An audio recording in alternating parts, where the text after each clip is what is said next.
Živijo, Kali tukaj. Danes odgovarjam straight to the point na temo, ki je resnično zanimiva vsem, ki uporabljate socialna omrežja, bodi si Facebook, Instagram, LinkedIn in druga socialna omrežja. In vsem, ki recimo gradite razpoznavnost, gradite svoje brende, blagovne, torej znamke, podjetja, prepoznavnost vaših podjetij na socialnih omrežjih. In ful sem vesela zadala vaše vprašanja, ker vem, da tole marsikoga zanima in bojo te informacije marsikomu prišle prav. Zanima vas, a je pametno objavljati isto vsebino na več vaših socialnih omrežjih. Se pravi, da isto vsebino uporabite za vaš Facebook profil, osebni profil, za vašo Facebook stran, za vaš Instagram profil, za vaš LinkedIn profil in vse posod torej objavljate to vsebino, se pravi, uporabljate vsa socialna omrežja, ki jih imate za postanje te vsebine in ali na vseh socialnih omrežjih torej objavljati enako vsebino oziroma isto vsebino. Torej, koliko je to dejansko smiselno in koliko ne.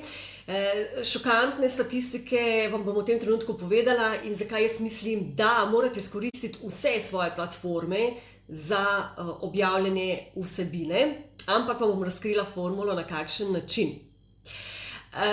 Vsebino, ja, definitivno objavljate na vseh vaših platformah, zaradi tega, ker domet vaše objave je bizarno nizek. Se pravi, če vi objavite na svojem Facebook profilu, ne vem, kakršnokoli novico, pač nekaj, kar želite komunicirati z vašimi sledilci, lahko je pač to neka reklama, zanimiva informacija, koristna vsebina.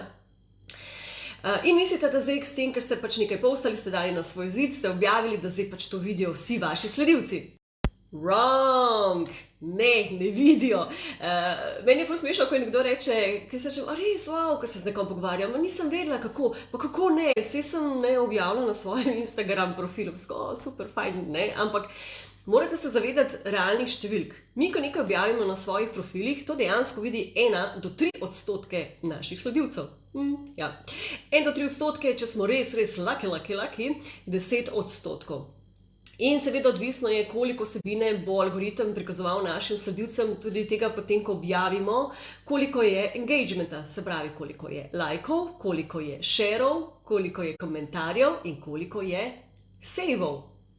In torej več kot je engagementa, več bo algoritem prikazoval to vsebino našim ostalim sledilcem. Torej, če smo res lucky, dosežemo tam nekje 10% sledilcev, tako da to je to. Zato morate izkoristiti vse vaše platforme in vsebino razpršeno objavljati na vaših ostalih, se pravi ne samo enem profilu ali samo eni strani ali samo eni platformi, ampak razpršeno na več različnih platformah. No, zdaj pa tale formula, kako to delamo.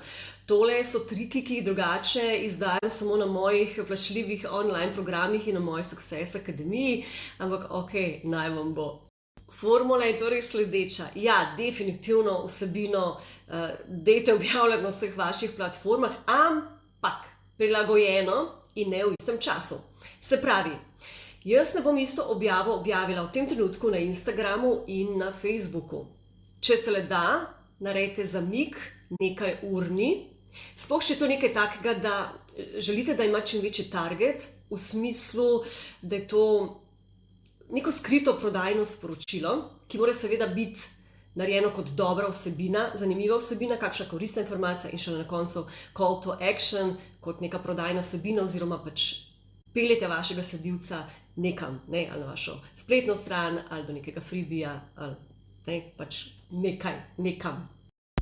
Torej, če poenostavim, objavim nekaj na mojem Instagram profilu, čez nekaj mogoče ur ali dni prilagodim to vsebino, mogoče malce obrnem tekst in ga objavim na profilu, da zajamem pač target mojega sledilca.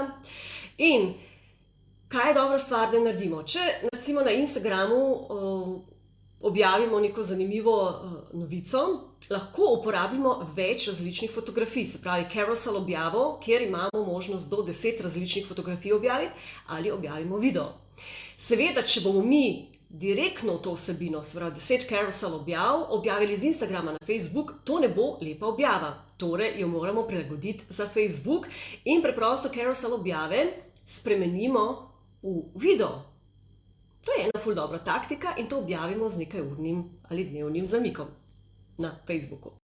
Pazite tudi, kako komunicirate z svojimi sledilci na Instagramu in kako na Facebooku. A je to isti target ali to ni isti target? Če je isti target, imate podoben način in podoben vibe komunikacije.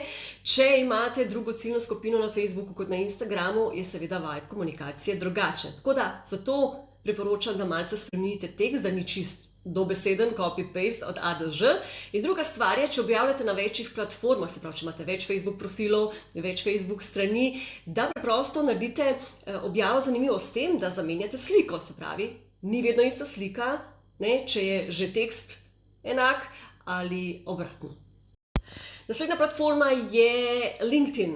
Najbrž na LinkedInu ne komunicirate na enak način s svojimi sledilci kot na Facebooku ali na Instagramu. Ste interaktivni z njimi na drugačen način. Morate vedeti, da Instagram in Facebook sta super platformi, ki zajameta končnega sledilca, končnega uporabnika, končnega kupca, medtem ko LinkedIn je super za B2B, se pravi business to business in brand awareness. Tako da dejansko komunikacija je malo drugačna na LinkedInu kot na Facebooku in na Instagramu, tako da vsebino seveda morate spet malo prilagoditi za to platformo, da boste dosegli vašega potencialnega sledilca. In potem naslednja stvar, kaj lahko naredite z videi, ki jih plasirate na vaše socialna omrežja. Lahko iz njih naredite tudi super objavo za vaš YouTube kanal, če ga seveda imate in če ga gojite. Ja? Spet je tam komunikacija malce drugačna in se vrti vse okrog videa in ne toliko teksta. Ne pozabite pa vedno pri tekstu dati zraven vse vaše linke, mogoče tudi link na kakšen vaš prejšnji video, ki je povezan z to vsebino. No, in zdaj naslednja stvar. Vprašali ste me, koliko je smiselno ful dolge objave objavljati na Instagramu v smislu teksta, pač na način, kot to delamo na Facebooku. Instagram je vizualna platforma. Wrong! Vizualna platforma je Instagram nekoč bil, tako je začel, kot Instagram, se pravi vizualna platforma. To so bili njegovi začetki. Zdaj je vizualizacija Instagrama, se pravi slika, na 4. mestu. Veliko bolj v ospredje grejo daljši teksti, zanimivi teksti v smislu blogov.